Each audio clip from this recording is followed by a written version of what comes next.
Dun, dun, dun, dun, dun, dun. Good afternoon, happy Monday, and welcome to the Arsenal BiteSize Podcast. I'm your host, Clayton at Clayton's AFC, and I'm delighted to join two very, very happy Gooners this morning who may or may not be hungover as well. Delighted to welcome Adam Pritchard. Welcome, mate. How are you doing, Clayton? It's a good all morning. Good. Good morning. Very, very good evening indeed. and welcome to Angus as well. How are you doing?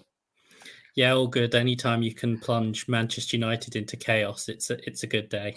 Straight in with it. Yesterday it was just fucking carnage. Like, I think you guys know this very well, and some of the listeners will probably know this. My hatred for that lot is up there. It is really up there, and I know Mike's in the chat as well. He oi oi, and a nice little pun in there straight away. Rice to see you. Rice to see you too, Mike. Yeah, Mike's hatred is up there for that lot as well. So over the moon with yesterday, and I guess so. Angus, you were there, right? Well, yeah. Talk us through your experience of the day. I was weirdly confident up until about 2 minutes before kickoff. Okay. And I was like, oh God, what changed? What if this goes wrong? It was more just the sort of what if this goes wrong.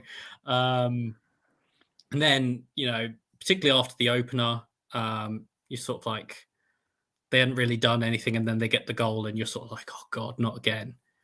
Immediate response, and it's like, okay, all fine now. The Garnacho goal, I actually thought was offside, even though I was at the almost wrong end for it. Oh, really? It was actually close. Actually, ended up being closer than I thought. But very good eyesight from you there. I will sort of just shout out some of the people near me that left when that goal went in. They were some of the people, I'm sure, shown on Sky Sports, and then obviously sort of incredible to turn it around late on. So yeah. And Adam, where were you for the game? And you told us a little bit about your post-match antics after, which were a bit different. Yeah, so I couldn't get a ticket for this one, so I was just watching it at home. And like I was saying to you guys beforehand, I'm a very nervous football watcher, and in the stadium I feel like you can get out a lot of that kind of anxiety and emotion and energy just by reactions, because everyone kind of hypes up their reactions, I think, a little bit when they're watching in a big crowd. But because I was just watching it at home in my flat, I had so much energy I needed to expend, so I just went out on a run afterwards, because I thought this is a more productive use of my time than going on Twitter and upsetting Man United fans, although that is quite fun. That is very fun. Yeah, it is very fun. But yeah, no. So I just went on a run afterwards, which was got out all my nervous energy after the game, and then I could kind of come back, have a couple of beers, and relax and enjoy Ten Hag's crying afterwards, especially. I like that. And Angus, you had a train journey from North to South London. How many London Mancs on your train? There were a few, quite quiet, and then a few Arsenal fans, including multiple of them who decided to watch the highlights with the volume on loud, which normally, of course, is just, I just look at them and I'm like, what are you doing? But in this case, I was willing to make an exception. Soaking it all up. Oh, I love it. So, in terms of the, I guess that's enough shithousery for now. But I'm sure it will come up in bits during the episode. But the lineup, I'll go to you, Adam. So, when it first came out, so obviously for the podcast listeners, and I guess if you were under a rock, the team was Ramsdale, White, Saliba, Gabriel, Zinchenko, midfield of Rice, Havertz, Odegaard, and then Saka, Nketiah, Martinelli. When the team came, well, first of all, were you expecting that team? I didn't actually see what your predicted 11 was pre-match, but were you expecting it? And then when it came out, what was your reaction? Yeah, I think that was the team I expected. Sure. It was the team I predicted as well. Basically, because of the kind of different injuries that we had, essentially, if Gabriel wasn't going to play this game, which I think was obviously probably the big question, it's like, well, he's not going to play any game if he's not going to play at this point. Really, is the conclusion I came to, and I think Nketiah showed. I mean, to be fair, I think he's been really good all season, and especially in his brief cameo against Fulham, I thought he was excellent. I thought he was really, really good that game. Made a lot of the kind of last man runs off the shoulder that I think Man United can sometimes be susceptible to as well. especially when they're playing Lindelof at the back.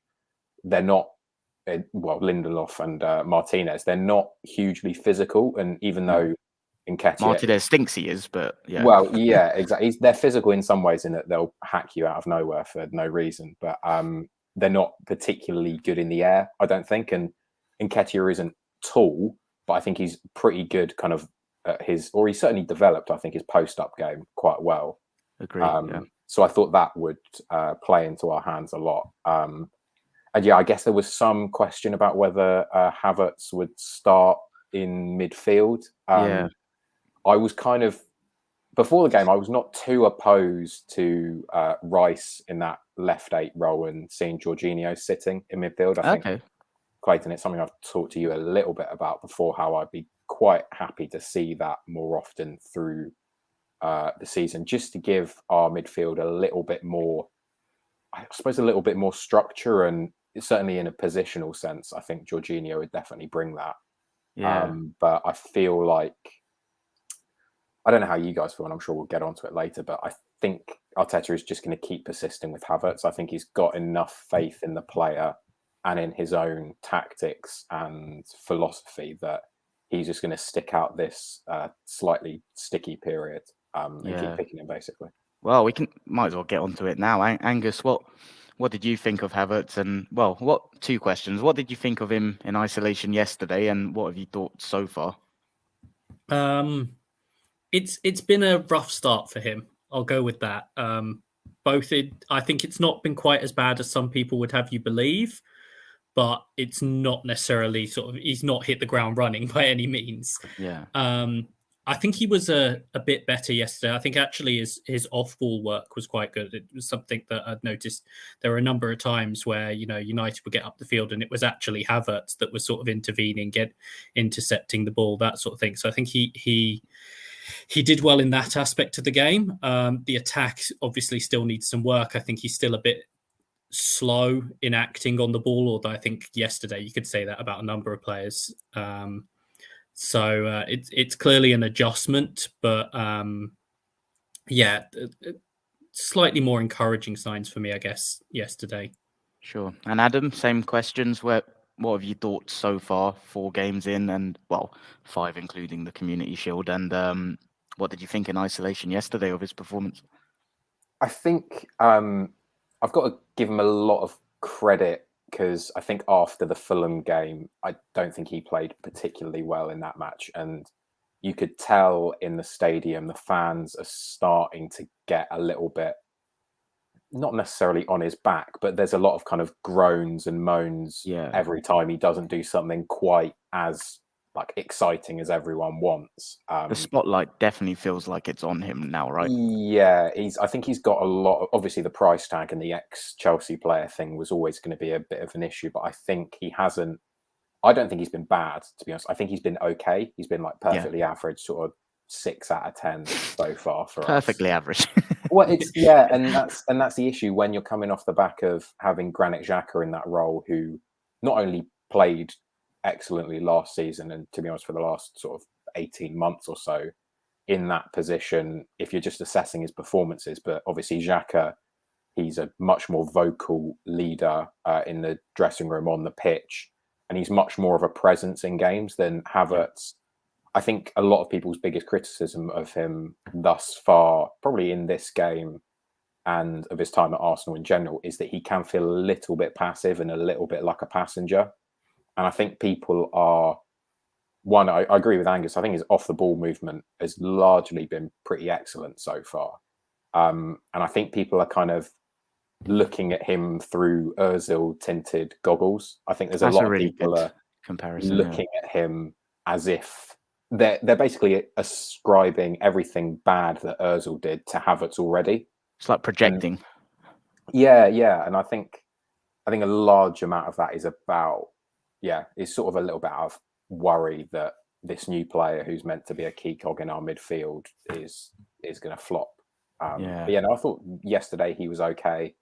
I think largely I thought against Man City was his best game, ironically, when he didn't play in midfield. I thought his off-the-ball rotations with Martinelli, and Declan Rice were. I thought he was outstanding in that match. I thought he tracked John Stones really well, and so I think he's clearly got a good tactical brain for a footballer, because you can't. Arteta said that as well, right? Yeah. So you can't put in a performance like he did against Man City and be like dumb. So I think it might just take a bit of time for him to understand this midfield role in this midfield position. Yeah, I'm in a very similar boat to you guys. I'd say I'm slightly more towards the disappointed end though, because I think I've kind of accepted that playing this role in this team with the fluidity and kind of tactical IQ, it's not easy. I kind of accepted there's going to be this grace period where you're just settling in and learning, right? And I think the thing that I'm frustrated in is the defensive side. I think he's phenomenal. I think he's a really intelligent presser. I think he blocks passing lanes really smartly. It's more offensively, and you kind of touched on it, Adam. I really want to see more in. I feel like a lot of our success comes from the overloads and 3v2s we create in wide areas, and I feel like a lot of that is the automatic movements of the ball will get pinned into Saka, White's either running, Odegaard's either running, and it's all third man runs to create those overloads. And I feel like we always had that on the left with Xhaka. You'd see it with Zinchenko and Xhaka automatically rotating to create that space. And I was probably a bit guilty of putting that spotlight on Havertz, but I was just watching him yesterday. Like I was in the ground, I've got a nice view of everything, and I found the ball was going out into wide areas, and he just wasn't making those runs to collapse anyone and like the unselfish runs. And he kind of does it, but he does it in a bit of a slow, kind of labored way. And that's where I think the way we play, it's those fine margins. I need to see that like proactive urgency in what he was doing. And I don't know if you guys saw, I actually tweeted it about halftime. Mike's in the chat. I messaged Mike. I'm not going to say the language I used because I was very emotional, let's say, and a little bit drunk. And I would say I was a bit OTT, but then second half he came out and the movement was so much better. I noticed it the first 5 minutes, and then exactly what Mike says here, we need to see more of the sort of run he made for the pen. That's the exact sort of stuff I felt was missing in the first half. So I think it's one of those, with time and confidence, he'll get there. But to summarize, I've been pretty disappointed so far, but kind of have faith in everything that we're heading towards. But enough of that. That's too much negativity for what is an amazing result and a vibe. So on that, the guy that was behind him, Declan Rice. Wow. Angus, what did you think of him? Yeah, I mean, it's hard not to be impressed with him. I think he's shown sort of from the first sort of almost minute he's been there. He wants to be there. He wants to impress. I think occasionally so far he's almost wanted to impress slightly too much, but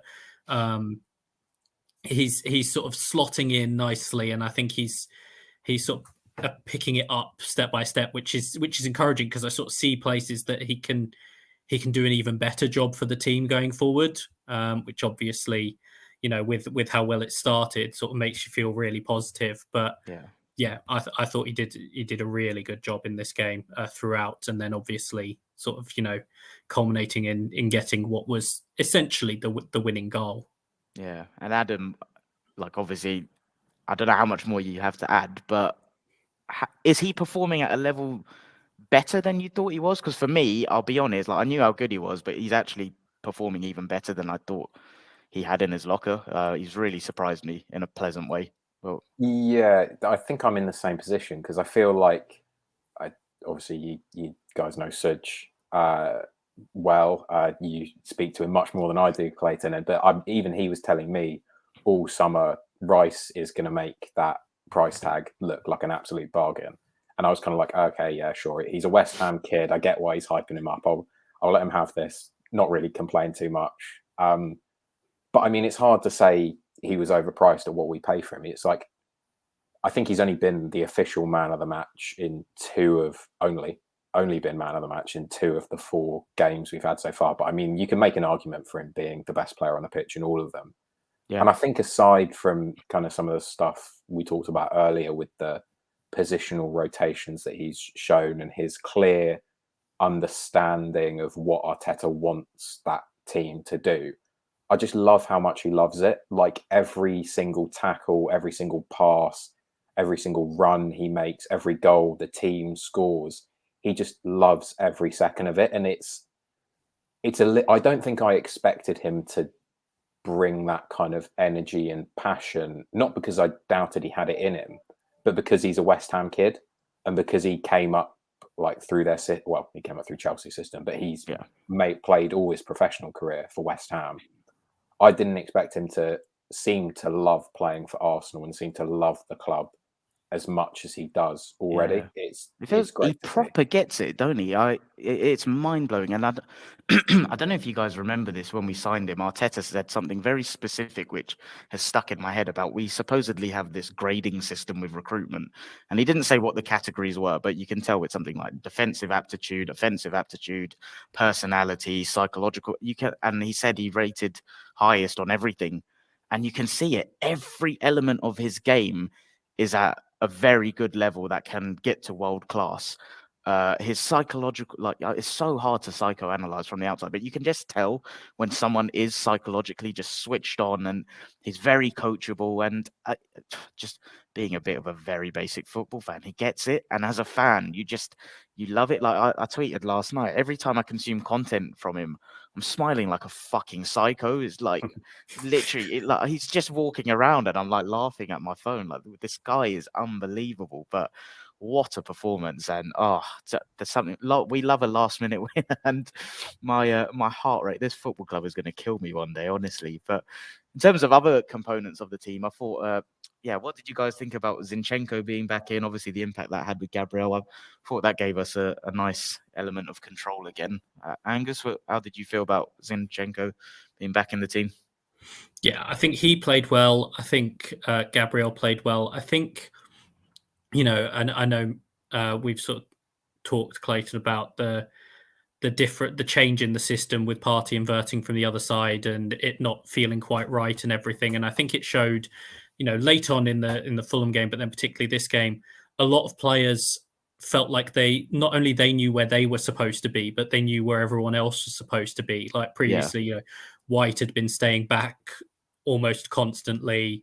Like this game with Saka having White there and sort of that partnership again, and Zinchenko stepping into midfield, Gabriel and Saliba back together. It just sort of, everyone sort of looked more comfortable with each other, which I think made a big difference. Zinchenko in particular, I just thought it looked really comfortable in midfield. There were times where he was almost on the right-hand side of the midfield early on, which was a little bit of a surprise to me, but it all sort of worked quite well together. And like I said, I think it was just that extra sense of comfort that they all looked like they had in being back to quote unquote normal. Yeah.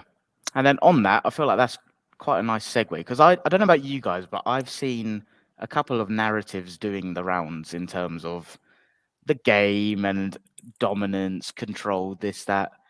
My summary is I felt like we had complete control of the ball and the general structure of the game, but I was always conscious of United on the break. I always felt like when they got balls in areas where they could set Rashford free, I was a bit on my seat thinking, okay, they could hurt us. But generally, 80% of the game, I felt quite comfortable. I thought we dominated the ball really well, played in really good high areas, and always felt like we were kind of front-footed with it. Obviously, very fine margins. If that Garnacho goal is onside, then we're talking about a very different game. But my summary is I felt like it was a very deserved, comfortable win. Adam, I'm going to go to you. So before I do, actually, the statistics, before we kind of get into what we think. So for the podcast listeners, I've got what we do every week. Mark our stats, his brilliant kind of data visuals, and then the stats behind it. So the XG on Mark's model was 2.04 to Arsenal, 0.89 to Man United. The expected threat, 1.7 to 0.82. Possession, 55 to 45. Field tilt, which is obviously how high up and often you're playing in the opposition half, a whopping 81.2% to Arsenal. I feel like our average this season is literally like 80. And then defensive action height, 44.9 to 31.3. So the stats indicate dominance towards Arsenal. Adam, were you on board with that or not quite? Yeah, I think I agree. Some of the narratives around this game have really confused me, and I don't know whether you What's guys. Yours? my narrative is Man United were never really in the game. I don't really rate them that highly, to be honest. I think they were quite fortunate to get Champions League last season, and I kind of got lulled into thinking they were a decent team just by kind of sheer weight of popular opinion going that direction. But I think I'm the exact same as you on that, yeah. And I think I was going to say today, I think yesterday showed how kind of easy it is to play against them, because, and something Angus touched on about Zinchenko's positioning was quite interesting, because I do think he started, certainly in the first half, he was positioning himself more on the right side of our team. And I think the reason for that is because we, before the game, had probably identified Dalot as the weakest part of their defence, or certainly their left channel, I think was the area we were going to try and target. And to be honest, I thought Dalot had a pretty decent game. He was very good, I thought, yeah. And I think we tried to kind of overwhelm that flank with White's overlaps, with Zinchenko kind of offering more solidity on that side, so Odegaard could push a little bit further forward. So I thought that was one interesting aspect of it. But yeah, the whole narrative over commentary, which you guys won't have heard from Gary Neville. Who were the commentators yesterday? It was Gary Neville, Peter Drury, and then they had Mike Dean as a VAR kind of spokesperson. I don't really know what his role was, but yeah, I can't think of a worse pairing than Mike Dean and Gary Neville for an Arsenal game. But yeah, hey ho. So Gary Neville especially was pushing a narrative that Man United were in control in the first half, and I thought it was complete nonsense. Is this because of Onana's 2-yard passes? Yeah, exactly. Arsenal was sitting off Man United's kind of back line when they were passing it around, and they were perfectly reasonably happy to allow Onana to pass it sideways back and forth, because they can't do anything. And when Onana was forced to go long, he's kicking it to Martial, who isn't a physical forward, Rashford, who isn't going to kind of challenge too much against Ben White, although he's not great in the air, and then Anthony on the other side, who's like folds like a piece of paper. He's a complete coward. Shit, isn't he? He's so honestly. bad.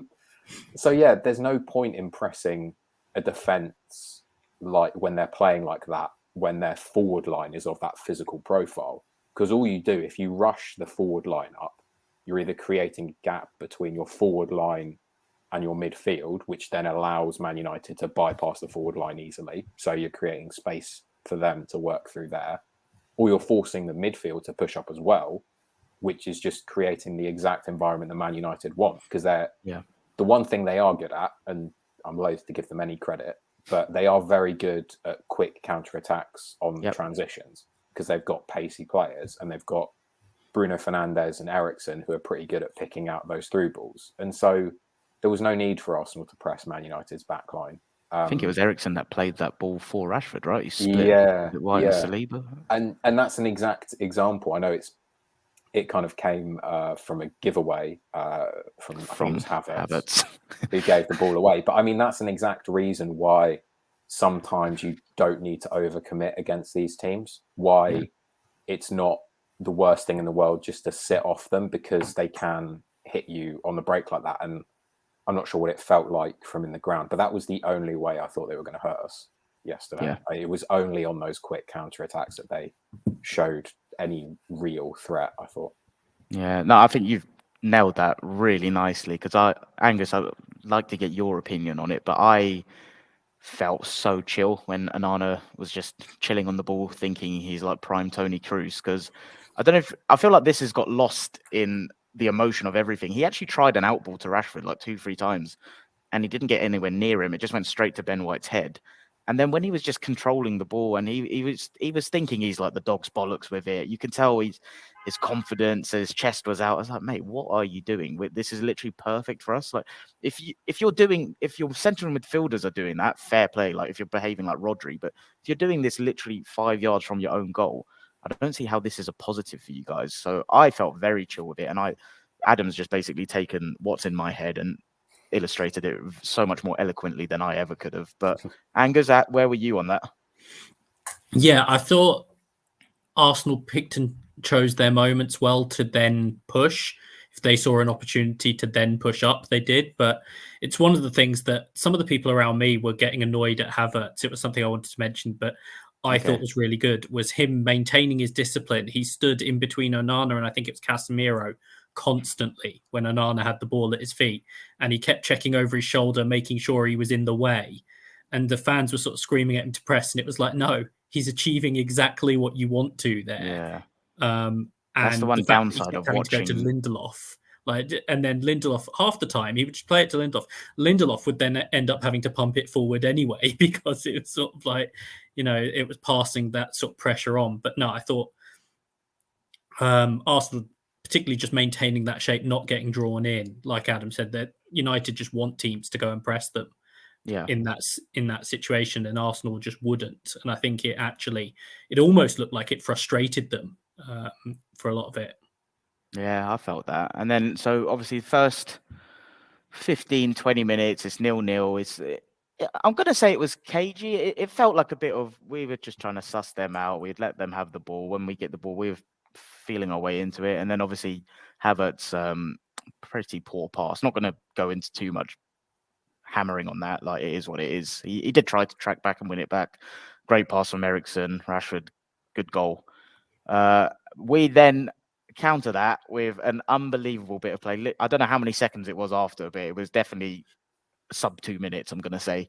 I don't know if either of you know specifically how long it was, but I think it was about a minute, because on the TV coverage, they were still, it was quite funny. They were showing replays in slow-mo of Onana celebrating United's goal, basically as Martinelli passes it to Odegaard. It was pretty hilarious. Oh, that's hilarious. But yeah, the move was just, that's what I mean when I talk about the kind of oomph and the urgency in our play. Like, it was punched in to Martinelli, I think, and then he did the nice flick to Zinchenko, played it back into Nketiah, I want to say, out to Martinelli. And as soon as you could just see it as it was trickling into Odegaard, and it felt like he had the whole of that side of the goal to aim for. And I was thinking, bang. And then once that went in, I don't know about you guys, I was like, okay, we've got them pulled back again. Where were you at, Adam, once we pulled it back to 1-1? Because I can't remember what minute it was. I feel like it was around the half-hour mark. You can see on this graphic, actually. It was interesting. So I tweeted out at the time, like right after we scored.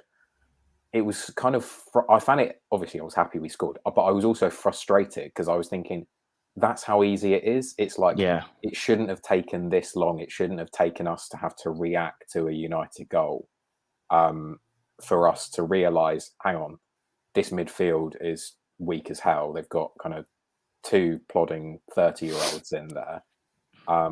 And we've got a really dynamic, electric front line.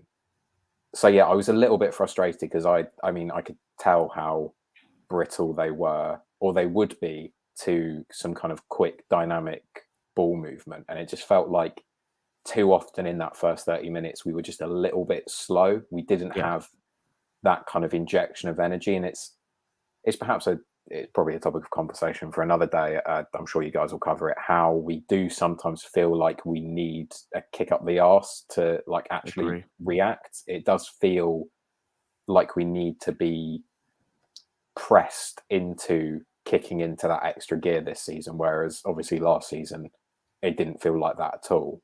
But yeah, obviously I was happy we scored, but I was also a bit frustrated it has taken us that long. Yeah. And then, so we go into half-time, it's 1-1. Angus, you're in the stadium. How are you feeling at half-time? A bit annoyed. I think it's the same sort of feeling Adam was talking about, was just the whole, how easy that was. It is that sort of frustration of like, well, why did they have to score for you to do that? You could have just done that before. But I guess a little bit of almost relief as well, because it was like, it could have had a positive impact for them, obviously, or a negative impact for us if it had been 1-0, obviously after they scored, but just going in level again, it was sort of like, right, they can sort of reassess, particularly as I thought it was everyone doing things a bit slowly. It's sort of like, right, get a kick up the arse and come back out second half and sort of just take things up a level. Yeah, no, I think I was basically similar to you. And then, like I said earlier, I know I was fixating on Havertz, but what I noticed in the first 5 minutes of the second half, where I noticed the kind of urgency in his movement and the kind of unselfish runs to create those overloads. And then you see it with, I know it didn't turn out to be a penalty, but the run he makes into the box. And I know Mike said it earlier, that's kind of the stuff we need to see more of. And that was around the hour mark. And I can't remember if that was around the same time where United had like a double chance and Ramsdale made a really good save, but I feel like it was around that period. And yeah, like I said, I felt like we came out second half really strong. There was a period where I was, felt pretty comfortable we're going to get this. And then I felt like the penalty kind of changed a bit of the tempo of the game. Have you guys seen the replays at all? Yeah.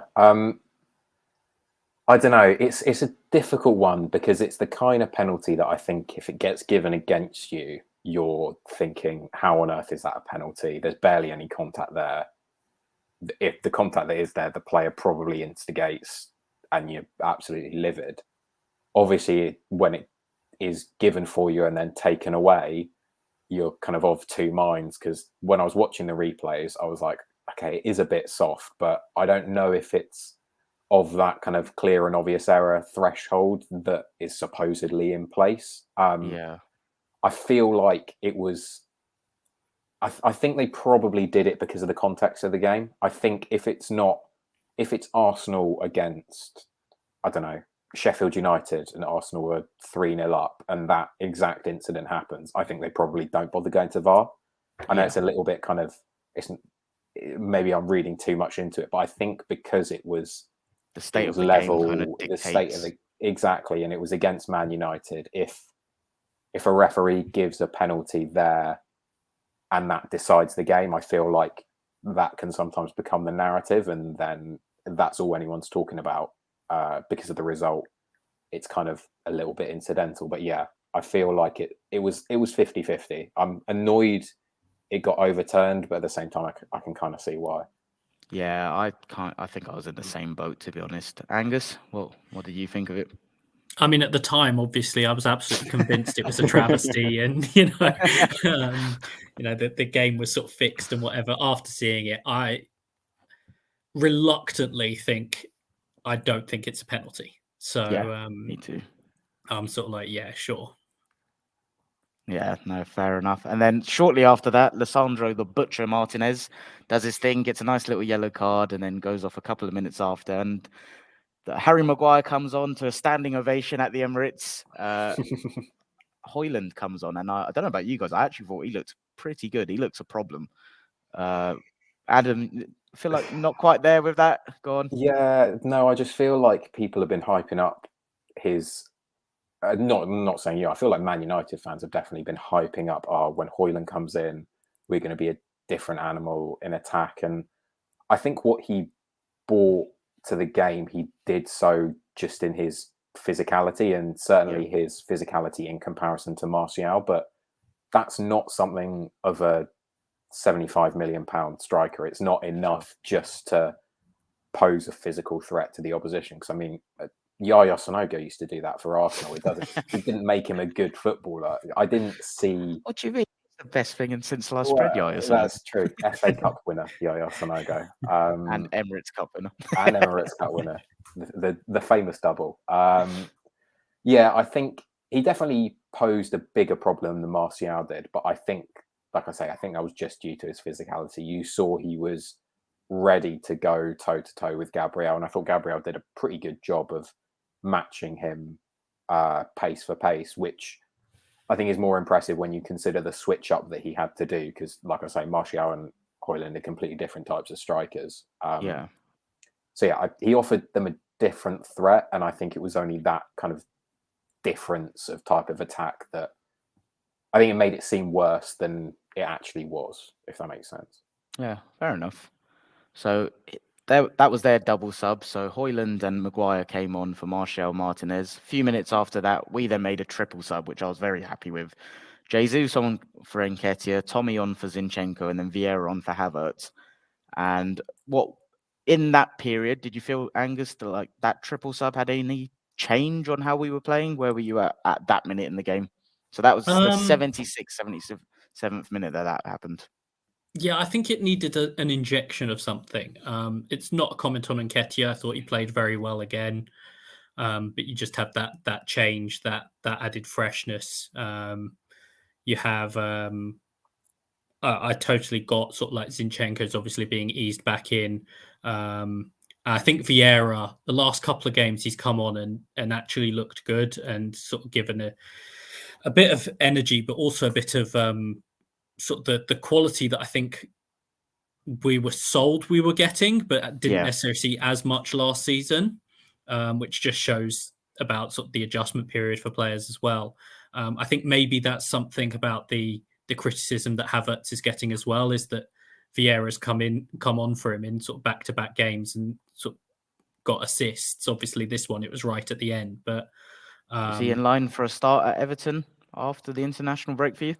Probably not, because Kai Havertz will probably stay in the team. But I think he's showing that he's making a real case, and I think that's what you really want as well. Is you want players coming on who are really pushing the incumbents and sort of presenting a really good case and creating just that extra level of competition for places. Yeah.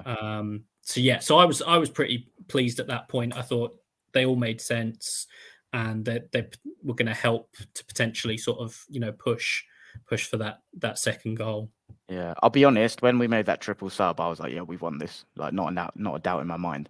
And then standard me, I say something like that, and then they go and score. And yeah, so Garnacho comes on for Anthony, who, like I said, he is the biggest heap of shit I've seen. Anthony, he does not get enough criticism when you look at what Pepe is, the crap Pepe's had to deal with. And I'm not trying to defend Pepe, but I would argue they're not too dissimilar in impact. And Pepe actually contributed to us winning a trophy, like, significantly. Anyway, I just had to get that off my chest. So Garnacho comes on for Anthony, and then world-class Johnny Evans comes on for Victor Lindelof. Starting a game with two centre-backs and then finishing it with two different ones that are Maguire and Johnny Evans is quite something when you spent the amount they have. And then, a few minutes after that, flipping hell, my heart's in my mouth, and Garnacho's straight through and goal and slots it away nicely. Angus, I can't remember if we said this before we went live or if this was actually when we were live, but you said from your seat you thought he was off, right? Yeah, and seeing the replay back, I thought he was more offside. You had laser eyes. How the hell did you pinpoint that from your seat? Gabriel dropping the Michael Jackson, and you spotted that. Yeah, I think I thought that it was slightly further on than it was, but I mean, I thought it was off, and then sort of the way it carried on, I was like, was I just wrong? Like, that sort of thing. And then, like you say, you see it's impressive body control from Gabriel to stop the way he does at the just in time as well. Yeah, and Adam, what did you think when you were watching it live? Because I'll be honest, like Angus, I thought he was off, but it wasn't with any confidence. I think it was just more like probably a bias thing, to be honest. But when you were watching it, were you nervous or chill thinking he was off?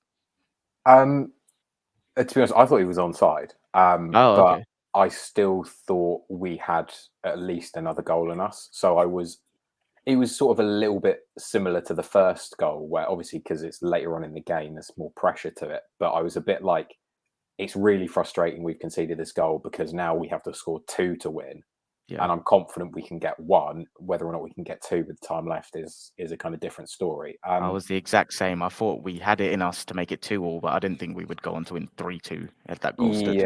Yeah. And again, it's just the same way that Man United showed threat all game, is just a pass in behind with someone quick running onto the end of it. It's not anything particularly tactically exciting. No. It's not really exciting football. It's the only way I really think they've showed any threat all season. They can't control a football game. They just they can't. And to be honest, there's only certain things you can do to limit it as well. When you've got, especially Garnacho, his acceleration is very, very impressive, almost more so than his top speed. And sometimes there's not much you can do against it. And it was a good finish, but very relieved it was offside. Yeah. So obviously massive roar that I want to say that I'm a big believer in momentum in football and kind of shifts in energy, and that just galvanized everyone, right? And then it just felt like a sea of red, every wave of attack. Because Saka missed that massive chance, right? Like, do you think, was that a good save? Was that a poor finish? What, Angus, what do you think? At the time, I haven't actually seen it back. At the time, I thought it was just a poor finish, but it almost, like, at the time it felt like, oh, he's just, he's tried almost too hard to just get it on target. But like I say, I haven't seen it back, so I can't say for sure whether that was actually the case. Adam, what do you think? I think what he tried to do, he sort of actually tried to do a little bit similar to how Nketiah did against Fulham, where he opens up his body, opens up his foot as well, lets the ball come across him, and then just like guide it into that bottom corner. So I think because I think the distance was slightly closer than Nketiah's against Fulham, but I think he just tried too hard to get it in the bottom corner and almost kicked the ball too early, if that makes sense. He needed to let it come across his body a little bit more, open up his foot a little bit more, just so he could guide it into that bottom corner. But instead, he ends up kind of snatching at it a little bit, kicking it straight at Onana. And when that happened, I was a little bit like, that was the one. That was the one. Yeah. That's what I thought. So I was head in my hands, like, oh my God, he's literally just passed it straight at him. And then obviously there's a corner. And I remember I was watching this so clearly because it was on my side where we took the corner, and I could see it going to the back post, and I could see Rice starting to open up his chest, and I was like, come on, go. At first, I was thinking just head it back in, and then I saw him doing that. I was like, okay, I was lots of thoughts going on in a very short period of time here in my head, but so he takes it down and then wallop, and obviously it takes a deflection, but the fucking limbs, oh my God, like absolutely ridiculous. And then seeing the way he celebrated it it was just the amount of last-minute winners we've had this season. I was with you, Adam, in the pub for the Villa one. Obviously, it was at the Bournemouth game where I famously broke my glasses. Thankfully, no broken glasses yesterday. I think I may have a bone somewhere. But fuck me, when that went in, it was just electric. And the Emirates Roar, I think, is one of the best in the country. I really do believe that. Our atmosphere divides opinion, but when there's moments like that, it is absolutely incredible. And I think it was so poetic that it was someone like Declan Rice, where I can't remember if it was Adam or yourself, Angus, or potentially both, saying that you could argue he's been the best performer in every game. And then to step up in that moment where we desperately need a goal, what was it, the 96th minute or something? Just absolutely ridiculous. Yeah, I think, like you say, there is something poetic about it being Rice who gets that goal. And it's just reward for the performances he's put in throughout the season. And I almost wouldn't have wanted it to be anyone else. Obviously, like, I love Saka like a brother, but it being Rice, kind of him getting his first goal in a game of that kind of narrative importance, kind of right at the end. There was definitely something poetic about it. Just on him, before we get onto Jesus' goal, just want to bring up this slide. So this is again from Mark R Stats Bot, on Twitter. So this is an illustration for people on the podcast. I'd highly recommend going and looking at this. So it's got two different axes. One is your ball progression through passing. One is your ball progression through carrying. And you've got people like Onana, who's quite high up there for passing. Saliba, a bit of passing, bit of carrying. And then you've got Declan Rice, just in a world of his own, just leading it for both. And I was listening to Arsenal Vision's instant reaction, and I forgot what the stat was, but it was something in terms of meters carried through passing and carrying. And it's like the average is about 400 meters. Is it meters or yards? Whatever the metric is, it's 400. And Rice was at like 800 or something, which is just the biggest anomaly. He is an absolute monster. But I just thought this graphic illustrates him amazingly. He is unbelievable. I think he can perform the 6 or the 8 to a world-class standard. Like, we have got a unicorn on our hands there. And he obviously teed it up nicely. It's 2-1. Don't know about you guys. I'm not chilling, but I'm comfortable and confident we can see the game out, especially once we brought on Jorginho for Odegaard. I'm a big fan of that sub. I do really like it. And then we get a third chance, and the ball goes out wide to Vieira. Pinpoint first time pass to Jesus. He's running in on goal. Adam, he's got the ball almost halfway line. Are you confident he's putting that away when he picks up the ball and he's dribbling in on goal? I was originally when I thought the pass go through, it reminded me a little bit of the breakaway. Obviously, there was a goalkeeper in this game, but the one against Villa, where I think it was Vieira again played the pass through to Martinelli. He kind of just steamed through. And obviously, Jesus isn't as quick as Martinelli. So I was a little bit like, okay, yeah, no, this looks good. I back him to score in a 1-on-1. And then I think it was Dalot was coming back on the cover. And I was like, is this going to be the situation where he kind of just gets shepherded out into touch and then we kind of don't capitalise and we just see it out for a 2-1 victory, which is potentially maybe the tactically smart thing to do. But then he kind of cuts back inside. Dalot, I think at time of recording, Dalot still might be sliding. I don't know where I've just seen him. Yeah, he's gone by the window. Yeah, and then cuts back perfectly, shifts it out of his feet. Lovely, calm finish, and yeah, it's one of those goals when that kind of cutback happens. I just started laughing because it's just it's so comically calm and like skillful in that kind of having just made like a 50-yard run in that kind of pressurized atmosphere. To do that, it was just great. Loved it. The composure levels. Angus, what were your confidence levels as you received the ball and he's running through on goal? They were good when he was running through on goal. Went down a little bit when he was sort of running through and clearly going to shoot on his left foot. And I was like, I'm not entirely sure about this.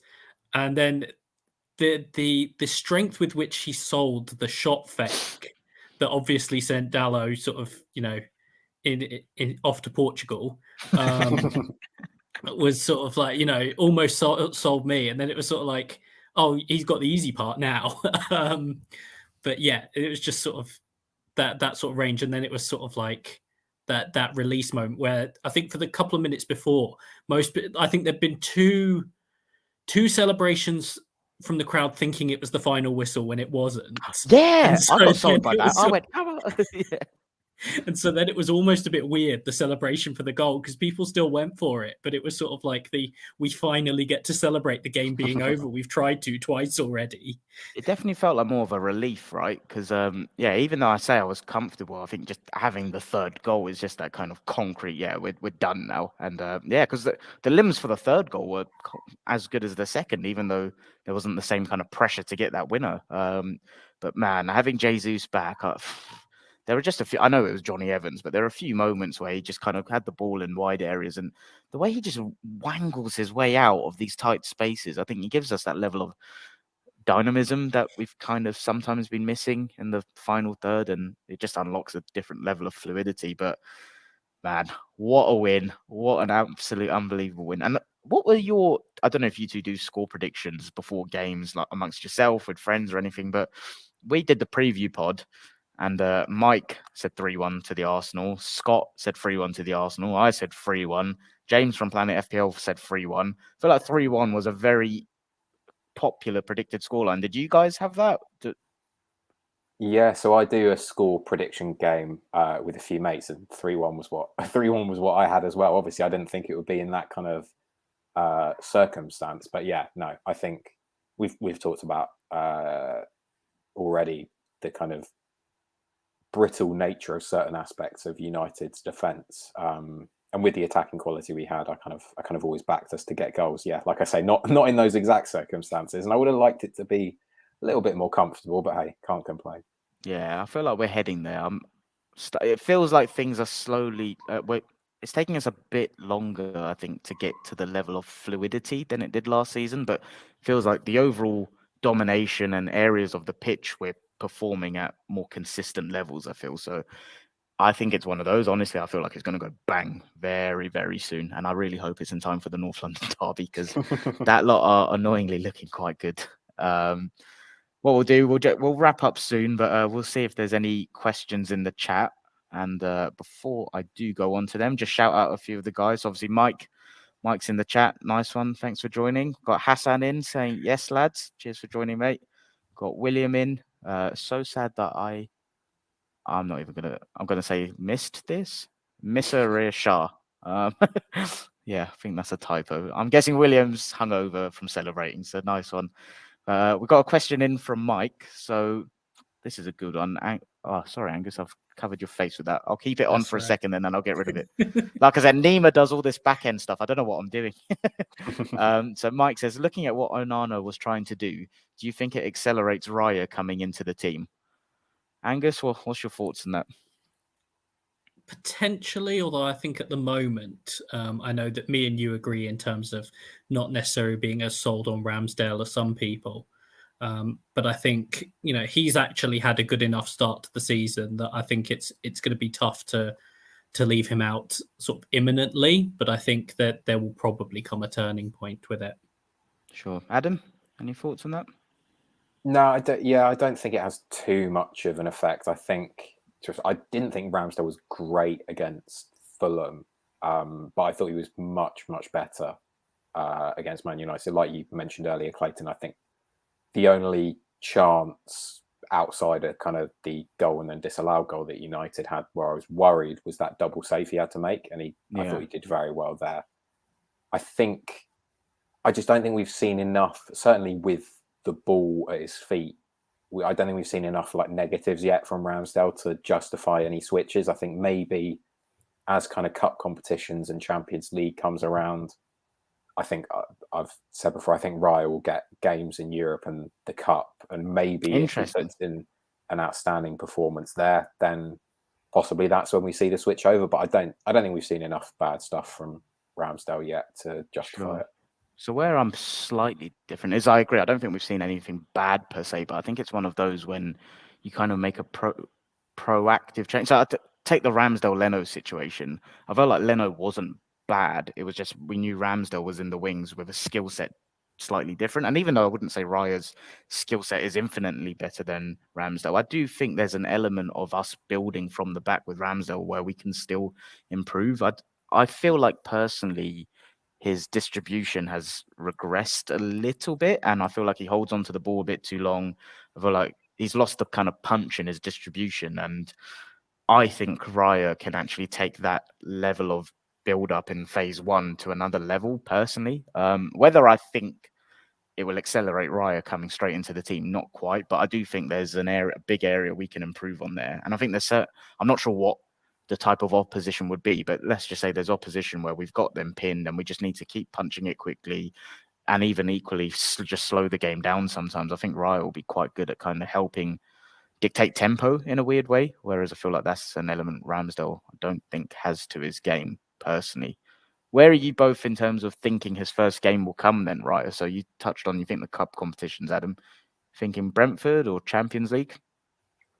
I think it will be at the first opportunity. What's first in the schedule? Is it Brentford or the Champions League? Champions League, isn't it? Is it? Can't actually remember. Let me have a quick look.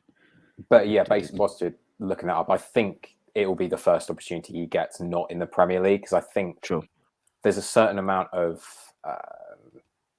people are used to rotating goalkeepers in cup competitions, and I think we'll probably see some other changes in those because of the nature of our Champions League group. I wouldn't be surprised if Kivior got a couple of games. Yeah, Tomiyasu got a couple of games as well. Certainly at home, I could see us playing more of a rotated lineup than we might have done otherwise.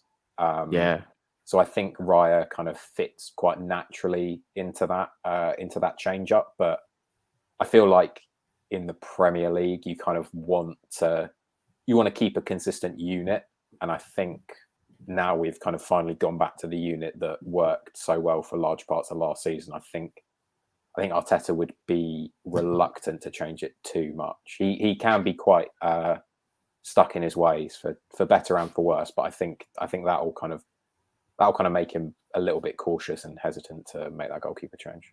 Sure. So I just had a look. So the first cup competition is the Champions League. So we've got Everton away, then PSV at home, Spurs at home in the league, and then Brentford away in the cup. Angus, do you think there's anything this is a pure narrative thing, but fuck it, I'm going to throw it out there. The idea that it's Champions League, it's the first time for this group. Ramsdale's been a key figure in that group getting there.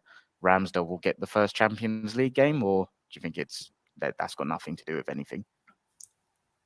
I think it's possible, particularly for the first game, but I think, it then almost becomes a bit weird in some ways if you give him one game and then leave him out for the rest of them. But I'm expecting to see Riot in goal for that. But for PSV, yeah, sure. Interesting. Yeah. Well, it's just nice to be even in a position to have these conversations and debates. To be honest, it's a far cry from David Ospina and Alex Runarsson. So yeah, we've come a long way.